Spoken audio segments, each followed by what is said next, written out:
Bodoland BTR যিটো চুক্তি হ'ল ইয়াৰ এটা দফা আছে আৰু ই মতে আমাৰ NDPৰ প্ৰাক্তন NDPৰ ল'ৰাবিলাক আৰু বিভিন্ন আমাৰ যুৱসকলক মিলিটাৰী আৰু পেৰামিলিটাৰীত ডিফেন্সত ৰিক্ৰুইটমেণ্ট কৰাৰ এটা স্পেচিয়েল ড্ৰাইভ কৰাৰ এটা দফা আছে আৰু সেই দফাৰ হিচাপে আজি বড়োলেণ্ডৰ বিভিন্ন অঞ্চলত পেৰামিলিটাৰী ফৰ্চেছক লৈ পেলাই প্ৰি ৰিক্ৰুইটমেণ্ট ট্ৰেইনিং আৰম্ভ কৰা হৈছে আৰু তামোলপুৰত আজি এইটো শুভ উদ্বোধনী কৰিছে। ইয়াৰ পিছত আমাৰ বড়োলেণ্ড চৰকাৰৰ দ্বাৰা আমি এটা কমিটি গঠন কৰি দিছোঁ প্ৰায় 32টা বিভিন্ন অঞ্চলত আৰু সেই অঞ্চলবিলাকত প্ৰি ৰিক্ৰুইটমেণ্ট ট্ৰেইনিং আৰম্ভ হ'ব, য'ত মিলিটাৰী পেৰামিলিটাৰী আৰু অসম পুলিচত ৰিক্ৰুইটমেণ্ট হোৱাৰ কাৰণে বিভিন্ন মানে প্ৰেক্টিছটো কৰা হ'ব।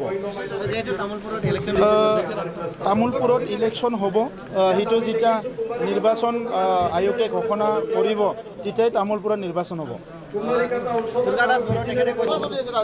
মই জ্ঞাত নহয়, এইটোৰ ওপৰত মই জ্ঞাত নহয়।